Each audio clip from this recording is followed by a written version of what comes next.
weekend, and we'll see if both these teams agree that those champs need to be kept off the board. G2 on the blue side will remove Trundle straight away from NG. So it looks like Vitality sticking to standard right now. Syndra going to be taken off the board. You would imagine a Varus is also on the docket for them. Azir going to be taking away the Azir, so that's not Azir. G2 going to be taking away the Azir rather, so that's not going to be prioritized from their perspective. There's the Varus that we were talking about. Ezreal also taken off the board. Aphelios' first pick is the expectation right now with the direction that G2 Esports is going with their bans. Yeah, Aphelios' first pick makes a lot of sense. We'll see if Team Vitality decide that they want to get rid of it.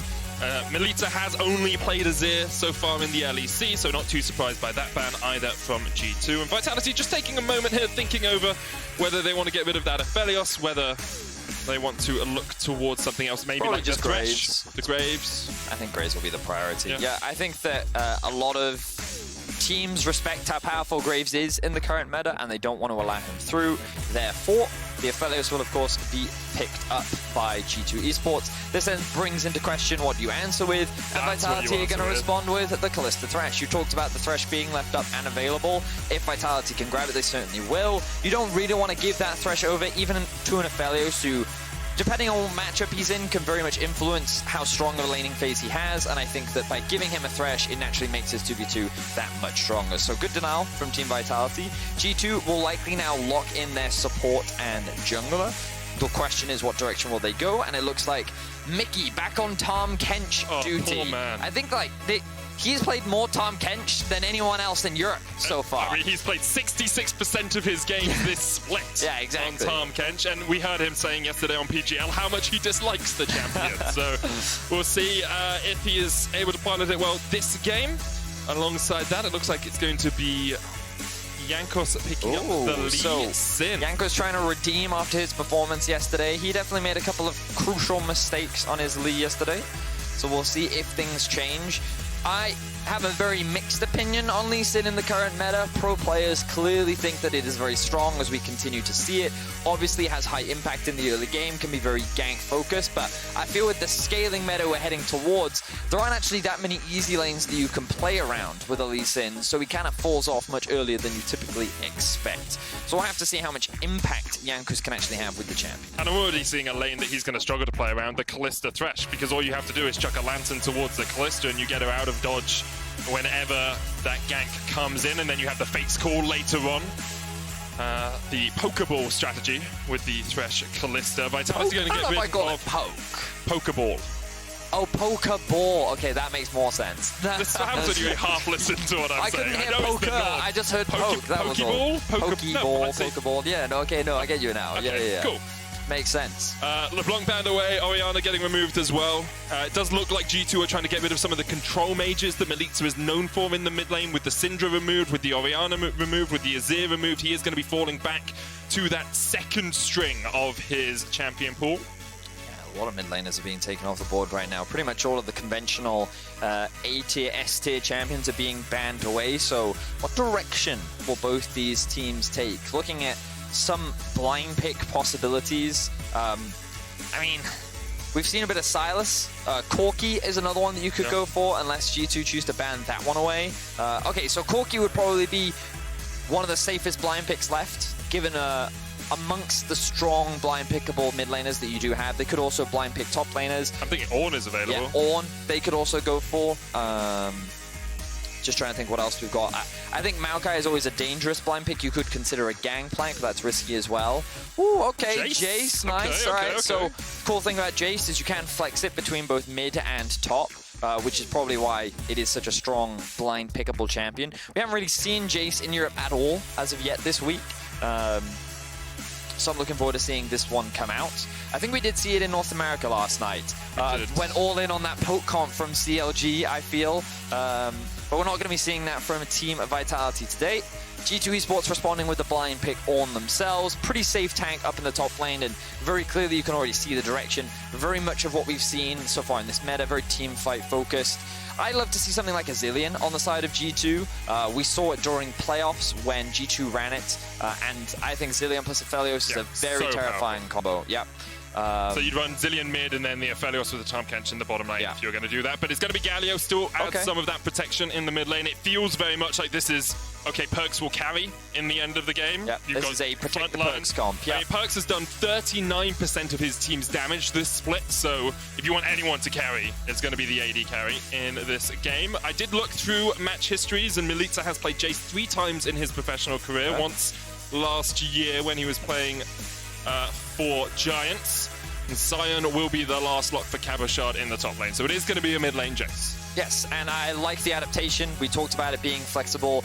By putting it into Galio, you have an AD matchup into a champion that typically wants to itemize MR, which gives the advantage over towards the Jayce. You can also use a number of abilities to knock back the Galio and keep him at arm's length when he's trying to taunt you up, which is always great.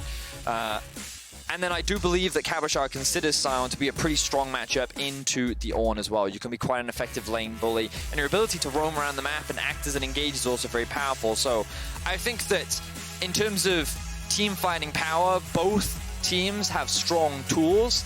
The late game I have to give over towards G2 Esports just because they have the Aphelios. We already saw earlier in the day what Aphelios was capable of once he gets that death stance completed. If you don't know what I'm talking about, be sure to go head over to Reddit and see that clip. But it's definitely going to be an action-packed one for sure.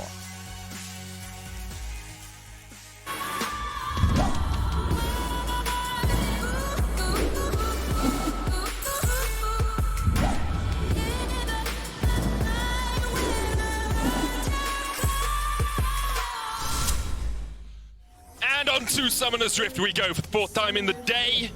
For the 14th time in the weekend, Vedius. Not often we get to say that. Super week. We are nearing the end.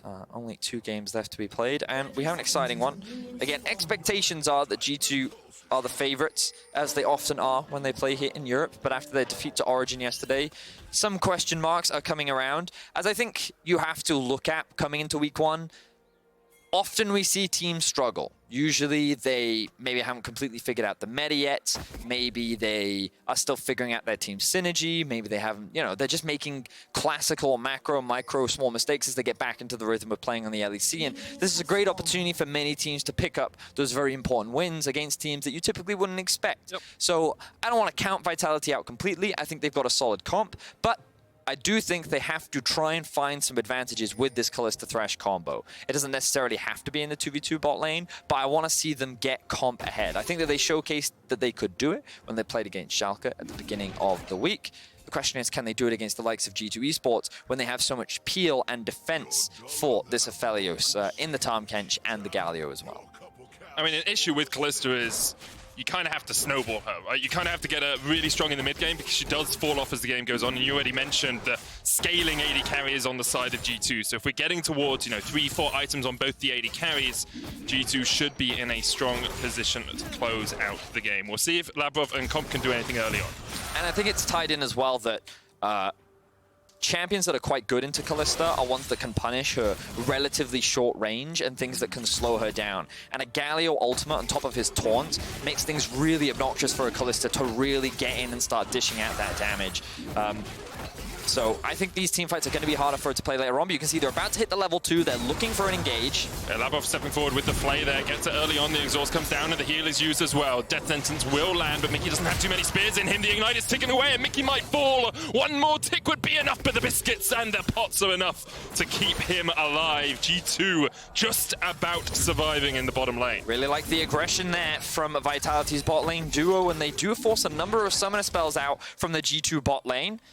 With only the Ignite being burnt, this sets up Vitality for success. You can see the Gragas did a full clear up towards his top red side. He's now going to be pathing towards bot. He can look to threaten a dive. They may want to wait for the next set of minion waves, but we've got to see where everyone else is on the map. Jankos right now sitting up towards the top side, looking for a potential cross map. And I think NG can see, okay, there's not a big enough wave towards the bot side of the map. We're not going to take that gamble. We're just going to disengage for now. Caps and Jankos will make a foray into the red side jungle. Might be looking for a top dive of their own. Yep. 3 minutes 30 is when it's going to be as this wave crashes in. But there's only 6 minions there. You'd want a few more because, of course, Sion can use the Decimating Smash to clear these out. He's going to try and do it early on. Gets the stun onto Wunder, but here comes Jankos. Teleport immediately used as the Shield of Duran comes down as well. And only Wunder tanking the tower there. Milica looking for the Shot Blast combo with that acceleration gate, but can't find the connection.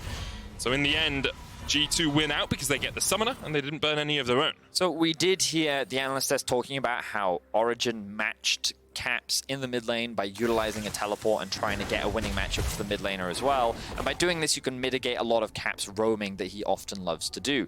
Good teleport from Milica does dissuade that dive. Caps loses CS as a result of it as well. Now Labrov taking a lot of damage here.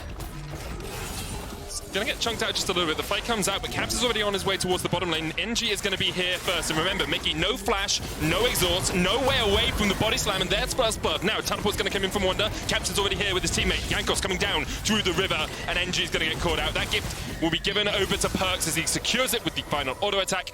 And Comp and Labrov will be able to get back underneath that tower. However, Jankos is looking for a little bit more action here. Comp has had to burn his flash. Jankos is just trying to delay this back, make sure the wave pushes into the tower and deny some of that CS from the Vitality bottom lane. So Jankos is just buying time, wasting time largely to allow Perkz to get this push in, and he can get a good reset here because he'll be able to reset before Comp and Labrov and just making them overall feel very uncomfortable. But if you've ever wanted to see a pampered AD carry, you're looking at one right now, because not only did Caps walk into bot lane, his top laner also TP'd bot just as the wave was arriving as well. And that just goes to show how important Perkz is to the success of G2's composition. They need him in a healthy spot. He secures himself a kill, and he will be able to complete the BF sword now as well. And the reason they knew NG was on that bottom side of the map is where Jankos is backing right now, there was a G2 ward. They spotted him coming through here towards the Razor Beaks. They knew he was going to go towards the Krugs, and so Caps, instead of resetting back towards mid lane, decided, I'm going to go bot to make sure we can try and turn this fight around in the bottom lane. So it ends up being 1-for-1. Vitality have the gold advantage right now because so much farm is being sacrificed in mid and top lane, and if we could quickly swap over to the gold, we can better illustrate the differences. And you can see small advantage in the top lane, big difference between the junglers. Of course, Gragas did get himself that kill. Small advantage in mid with the small deficit coming out from the bot lane where Perkz also got that kill. So these slight CS discrepancies, especially between the junglers, is starting to amount to a small goal lead. Nothing too significant for the time being. Definitely game isn't in disaster state for Vitality just yet, but we want to see them try and capitalize more on the fact that there's no flash on Mikyx, and it looks like they're going for a trade. That's going to get chunked out there. The sentry comes down, forcing Comp just to back away, but the reason Vitality are being so aggressive in the bottom lane is NG is on the dragon. He almost dies for it. He will be able to secure it with a little bit of help from Milica. That's the first major objective going over to Vitality. They knew Jankos was on the top side of the map as they had placed a ward on his Gromp earlier on. Makes it relatively safe for Vitality to go for that. Yeah. Solid so far from Vitality. The game is pretty neutral.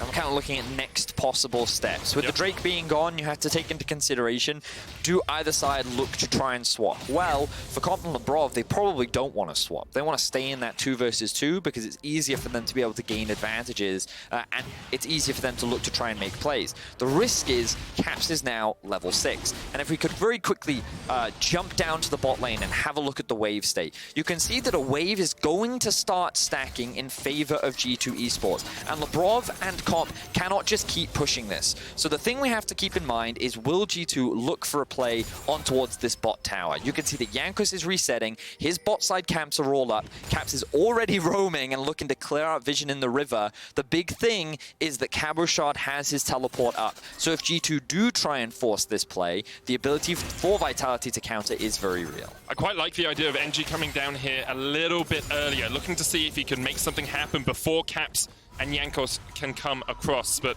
because he's been on the bottom side of the map, his red buff was stolen away by Jankos, and now NG will recall, probably heading up towards the top side. Okay, and this makes it a numbers advantage for G2 if they go for the dive. If we're going to see the dive, it's going to be now or never. The reset is going to come in from Caps. He also has teleport thanks to his unsealed spellbook. Are we going to see the play happen? It looks like Jankos, he hasn't come in from the flank. Galio is hovering. Here comes a TP. Here we go. Teleport coming in. They're looking for the fight, but there is the Lantern to get Comp out. And as much ado about nothing. They do get plates, which is always good. Funneling onto that AD carry, funneling onto Aphelios. But the most crucial thing is they're denying Comp and Labrov gold. And remember, we said it's very important for Vitality to try and get this bot lane ahead. And so far, they have not been able to do it. And losing all these resources is really going to hurt them. So they're going to TP Cabochard down towards the bot side of the map. The swap is likely now going to come through from Vitality. And they're going to look to get this Rift Herald and then trade it for the top side. So this is something I want to praise NG for. I know during the offseason when the swap was made, when Skeens was taken off the main roster and NG was put on, a lot of people wondered exactly why that might be happening. From what I understand, it's more about how he communicates and how he coordinates the team. And you've seen a couple of times here, he's noticed that the enemy jungler is on the opposite side of the map, and then he's been able to secure these objectives for his team. There is a fight going on. Caps is going to get kicked back here in the middle of the lane. And the Ignite goes down, but a great hook comes out as well. Here comes the Moonlight Vigil. That's not going to connect with the train of pain. Finds its destination. And Mikyx will pay the price. NG did get the ripped out.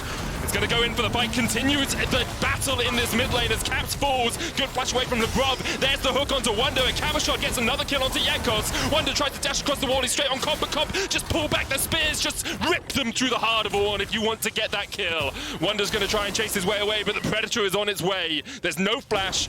The Bellows Breath is available, but it just walks him back into his death. And Vitality find an incredible fight in the mid lane. Yeah, this is huge for Vitality. Just when things started to look dire, they kill off, I think, 4 members of G2 Esports in the middle lane, and they're going to balloon this gold advantage to 1.5k now.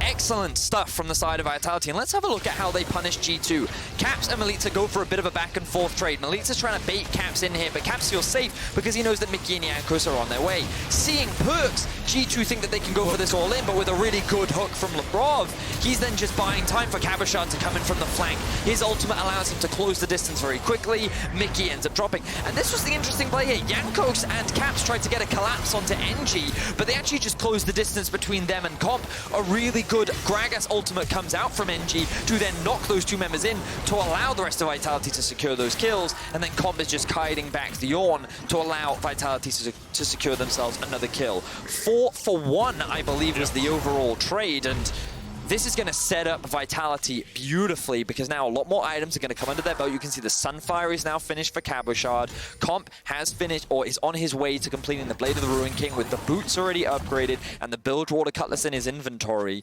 And Vitality is now feeling a lot more comfortable compared to what they were in before. I've got about a 2,000 gold lead right now, Vedius, and I believe they still have the Rift Herald sitting on NG, so they can use that to try and push in one of these towers. You want it in the next 3 minutes, of course, because plates are still there. See perhaps if you can funnel some of that gold onto Comp, who is only about even with Perkz. Now you can see that Wunder does have teleport, but he's grouped up with his team to help gain priority in the river. They're forcing their way in. Sion is on his way and does have the ultimate. NG taking a little bit too much damage there as the bot lane gets pushed in from Vitality. Just trying to get a bit of a chunk here. He's going to knock Mikyx away from the team. Comp is on his way as well, and there's Mikyx just going to get hooked up. The rest of G2 say, okay, Mikyx, I'm sorry, but the reason you're playing Tahm Kench is to save us, and you can do that by dying in the river. Comp will be given the kill. He's on a killing spree now, and there goes the Rift Herald down mid. Vitality are trying to break open this turret and break open this game. Yeah, the coordination from G2 seems a little bit off right now as Vitality are just picking them apart. They have good lane assignments, they're pushing out their ways appropriately, and they just catch Mikyx out, which enables them to secure this mid tower, and now they can rotate down and secure this Drake for themselves as well. And we've gone from Perkz having a 300 gold lead to Comp having a 700 gold lead. Look at the mid lane. That was a 100 gold difference just a few minutes ago. Now it's a 1,300 gold lead for Milica. Vitality are getting these advantages, and if they can continue to make plays like this, and if G2 continue to misstep like they have done in a couple of these fights, Vitality are well on their way to a victory. I mean, the thing is, Vitality are now in the driver's seat, right? They're the ones dictating the next couple of plays that are going to be happening over the next few minutes. And this is where G2 kind of need to put the foot in the brake and say, okay, let's slow the game down. We've got to allow our Aphelios to scale up, because as we mentioned, when you get to the team fights later, it's going to be very difficult to kill this Aphelios with the amount of peel that he has. And the fact that Galio is a little bit behind, the fact that Ornn is a little bit behind, in the grand scheme of things doesn't matter a lot. What matters is where the Aphelios is, and right now he's on track. But G2 still need to get to that point, so they have to slow down while Vitality want to up the aggression. You can see that they have their eyes set on this Drake. They've got Milica pushing in bot, knowing that he has the teleport. Comp and Labrov are going to hold the mid wave and make sure that this priority is uncontested. Cabochard sitting in the river, and I really like this setup from Vitality. They have control, they're going to start this one off, and Jankos at best can try for a steal, but it's likely that G2 are just going to avoid the fight for now. Of course, the important thing about getting these Drakes in a timely fashion is you keep that clock ticking towards the soul. Yep. It's going to be an Ocean Soul this game, which is so incredibly powerful. And by getting the second one, Vitality just make it ever closer to G2 having to take a fight perhaps that they don't want. G2 will struggle to stall when you're fighting for those 3rd and 4th dragons. Let's have a look at where we are in terms of map state. Most of the outer towers are still pretty healthy. Only that mid lane one for G2 has fallen. And the rest of them are still pretty high up in terms of HP. And I wonder where Vitality will want to move next on the map. Well, Herald is the next big play. I forget what the timers are between respawns. It's like 6 or 7 minutes, something like that. And which means that Vitality will likely send their bot lane either mid or top in order to be in a position to be able to contest that objective. G2 are committing their duo towards the top side to try and secure the towers. Oh, look at the damage from Milica. Chunks out Jankos already. Not that much tankiness on Jankos. Milica's gone. Yumu's first, and here comes Cabo. Mikyx is having a whale of a time, just continually getting gobbled up by Vitality. 0-4-0 on the Catfish. Is he just not going to flash this game? Like, he's had this up for pretty much every single play that's happened. The only...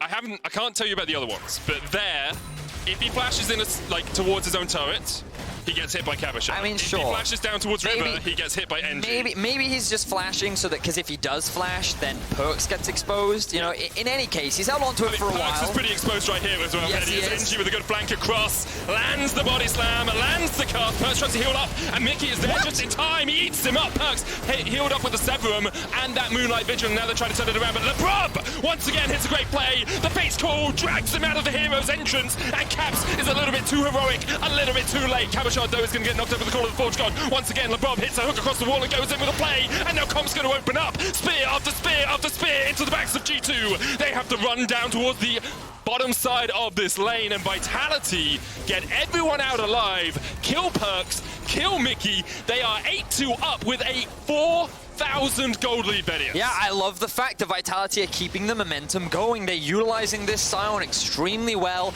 Every time he's got his ultimate up, and every time G2 try to force something, Cabochard is there and ready to engage. And you can see that G2's like, okay, it's fine. Well, we're ahead in tempo right now. We can move up towards the top side of the map, and we can just start threatening this tower. But Milica's like, okay, I'm going to chunk them out, but let's go. The TP comes in from Sion. This is when Mikyx, I think he's saying, like, I'm body blocking for my team. I'll sacrifice my life so that Perkz can get away. But this is a very good punish from Vitality, who can now trade a tower back in their favor. Perkz is hovering around, wants to try and get XP, and NG's managed to sneak in behind, and Perkz is like, oh, this is very dangerous. Smart thinking here from Perkz to use his ultimate to get that chunk of health back, and then Mikyx with a clutch ulti to come in and save him as well. You think, oh, this is where G2 turn around, but it's still 3 versus 5, and a really good play from Labrov to then be brought to safety by Comp was just excellent execution. Labrov then here lands another clutch hook onto Caps, or rather, he lands it onto Wunder so that he can then get in, land another flay to allow the rest of Vitality to then follow up. And the execution of this team fight from Vitality is just so well done. G2 getting a little bit greedy there as well, thinking that they were stronger than they actually were. And now Vitality set up to secure themselves this Rift Herald, and they're continuing to elevate the pace of this game.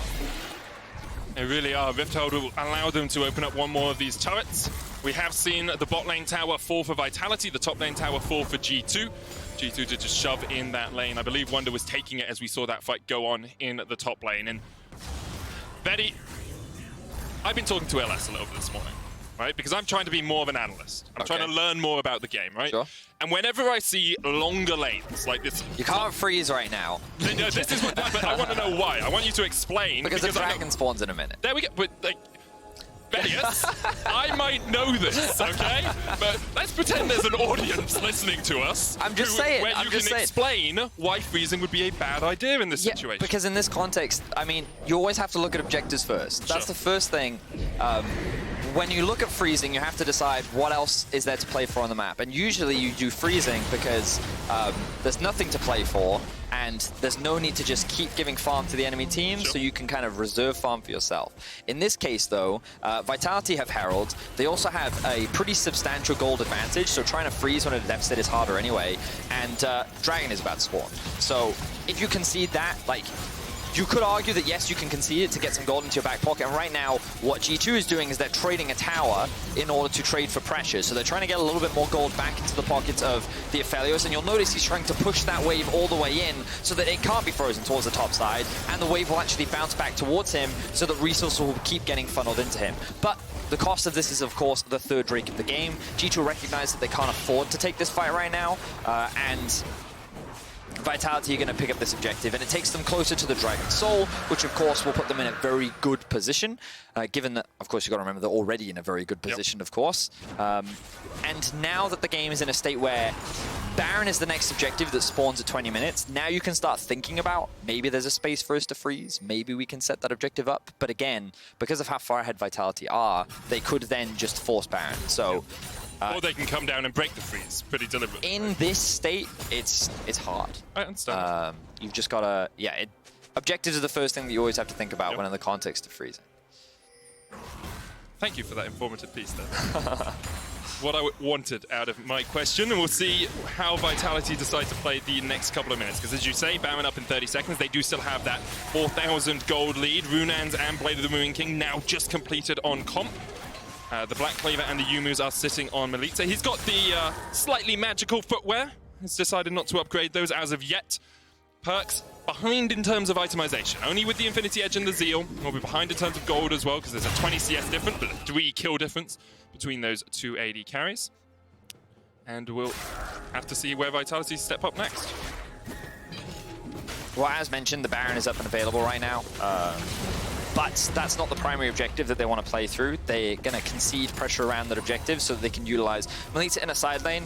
That's the thing that we haven't really talked about a lot this game, is that Milica, no one can really stop him in the 1 versus 1, especially with the advantage that he has. So they can continue to play around him as he just generates constant pressure in one aspect of the map, and then Vitality group up as 4 and then kind of collapse through him. So that's what they just did to the bot side of the map. Caps wanted to try and trade on the top side, but now Vitality are making a quick rotation up, so he's going to be forced to disengage. I'm not sure if the minions will be able to finish that tower up. We'll have a look. Don't think so. I think Milica's just going to come across the wall. It did feel like Vitality gave Caps quite a lot of time there in the top lane by himself. They managed to get the bot tier 1, bot tier 2, sorry, yet to break the best of them. But Labrov caught out just a little bit here as Mikyx came in with the Abyssal Voyage. Fate's Call's going to get him out, and he'll be fine for the moment. Nice sidestepping there from Labrov. The play that this creates for G2 is to reclaim some control around the Baron. You'll notice that they need to reset because they need to restock on their wards and also their control wards. So they're just going to very quickly go through the river, see if they can clear anything out, and they get a primary reset. So now the vision is all stocked up to be in a position to try and stall out and contest this Baron. The other thing that you now have to think about is the Dragon Soul as well. We've been talking a lot about it. That's going to be spawning in about 2 minutes' time. It's not something that G2 have to immediately be worried about, but it is something that Vitality will be constantly thinking about. Because if they secure it, the game becomes very difficult for G2 to then turn around with the amount of sustain they'll have and the amount of damage that they'll have with their composition. This game will pretty much be locked in for Vitality. Ooh, QSS coming out from comp as well. I think that's a very important pickup when you think about the CC that's coming out from the side of G2. You've got Wunder with the CC with the Brittle. You've got the Gravitum gun from Aphelios. You've got the Shielded Durand, that Taunt coming out from Galio as well. So definitely makes sense, especially since Kalista is one of those slightly shorter range who can be caught out by Galio in the Taunt pretty easily. You have to be dancing around the edge of it. G2 are going to set up vision down towards the Ocean Dragon. They've got a minute and a half before it spawns, but what I think they're hoping is that Vitality make a step into it without checking.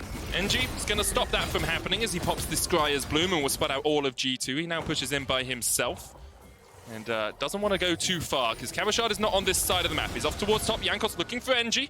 Can't quite find him. And this will mean that you have a large push advantage for Vitality on the top side. They can get vision around the Baron. They could start it if they wanted, but of course, NG was not there with them at the start of this play. It's also a gamble to start it because you're also giving an opportunity then for G2 to find a team fight where they can actually... Oh, here it goes. NG just running straight into the taunt. He might be dead before he can even get anything off. Labrov's going to land a hook onto Mikyx, but here comes the pain train from the backside as we can see Cabochard trying to get on towards them. Quarter of the Forge God comes out, but Cabochard and Milica are just ripping through the backline. It's not even about comp anymore. It's about Milica and Cabochard working as a duo to kill off the backline. Cabo gets a double. Wunder's gonna fall, and it's gonna be Milica or Cabo who secures him. A 4-for-2 exchange in favor of Vitality. They've got 20 seconds on the Dragon if they want it. That's an Ocean Soul, Vedius. It's G2 that start the fight, but it's Vitality that finishes it, and they executed upon that beautifully. Cabochard just diving onto the backline. Execution at Sion, getting that kill onto Perkz. Caps looking for a sneaky play. I don't know if he can one-shot Comp, but he will find him. Gonna try to, but Comp is just running the opposite direction. Caps is gonna try and get the one-shot, but a good flash away from the Justice Punch, and Comp goes on a rampage. Yet to die this game, 4-0-7. One better than Cabochard, who's sitting at 4-0-6. The Abyssal Void just going to take a little short hop, but this is Jankos in the belly as he's looking to try and upset the apple cart. Looking for the steal, but already the smite comes down. Vitality, 24 minutes in, Vedius. They are 13-4 up against G2. Yeah, Vitality are playing extremely well, and here we see NG just get obliterated off the bat, but the crucial thing is Comp isn't touched, so he's sitting on the back line, just chipping away at his opponents. Then Cabochard comes in, and all of G2's attention comes onto focusing him. Yes, Comp does get exhausted, but notice the burst that comes out from Milica and Cabochard on the back line. The protection is not there for Perkz. He instantly drops, and with him gone, the damage isn't available anymore. So even though Vitality start that fight off in a 4-versus-5 deficit, they're still able to execute so well upon it that they're able to come out on top. But I just want to take a minute here, Vedius. This is the same Vitality that only got 2 wins in Spring Split, right? Well, no, because they have 3 new players. It's the same team. It's the same organization. I mean, sure. What a change for this organization. In week 1, to be battling against G2, to be 6,000 gold ahead at the 25-minute mark, to have an Ocean Soul, to now have a Baron. This is such a transformation. This is like Schalke in spring to Schalke in summer level of transformation for this team. Exactly. I think Vitality played extremely well in the early game. They found a very good fight around the mid lane, and I think that they've continuously found good fights, and they've done a great job of accelerating the pace of the game. And one of the big criticisms we had for Vitality last split was that they could only really play around Cabochard, but now we're seeing a lot more ways in which they can play, and it feels like Vitality's game plan has been just kill Mikyx as often as we can. Well, I mean, Cabochard got 2 flashes out there just by using his ult, and now Perkz doesn't have the protection of Mikyx. He does have Caps to save him as he's able to get away. The Fate's Call comes out. Caps dodges it with a Justice Punch. That was actually beautiful, but the play comes in. Caps is just going to get demolished. He tried to do everything he could. Mechanically, it was brilliant, but you are just too far behind to win out with pure mechanics alone. 7,300 gold lead for Vitality. An Ocean Drake, a Baron, a 2-man advantage for the next 30 seconds. This could be Vitality breaking this game. Yeah, there are still 3 members of G2 left alive, but with how strong Vitality are, they can just run through the base. They have a wave stacking up in bot lane as well. They'll likely take that. And then Vitality, they're on track to take down G2 and get a big win. What a transformation. They're going to come down towards this bottom lane. They've already taken the mid lane in here. Cabochard has prepped the wave, pushing in. They're going to be able to take this turret as well. Jankos now back alive. Caps on his way in just 4 seconds time.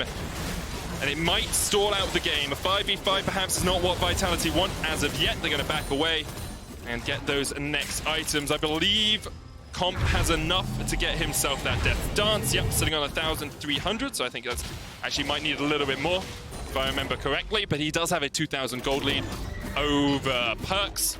And he's in a very strong position. Only 1 lane left for them to push.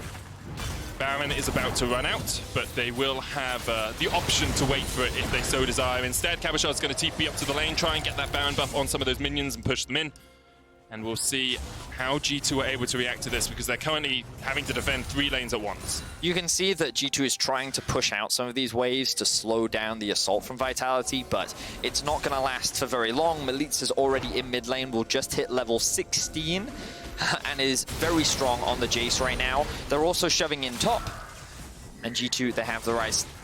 Wow, Vitality rather have the right set on ending out this game. Very impressive performance from Vitality. Off that big early advantage in the mid lane, they were able to keep the snowball going. They've at every single opportunity been able to outplay G2, and they're on track to ending this Super Week 2-1. Only 1 tower remains, 1 inhibitor remains. They still have a bit of time left on their Baron buff. They're going to keep the pressure up. But Vitality, they can be patient. Hook lands. Mikyx has no flash. Remember, he burned it in the bottom lane, and now he is done for. Quarter 4 shot comes out. But meanwhile, in the mid lane, Milica's just 2v1. Look at Caps, he's got no health. Jankos has to jump away. And Milica after a long wait, is finally making himself known on the LEC stage, taking out not just Cap, but also Jankos in that play.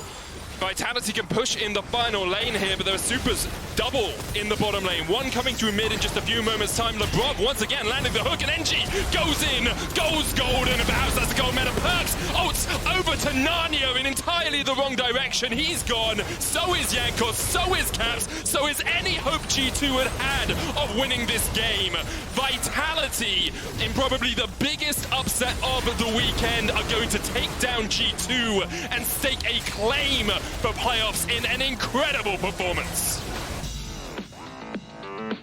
Excellent game from Vitality. The big question we had coming into the game was, can they get an early advantage and can they run away with it?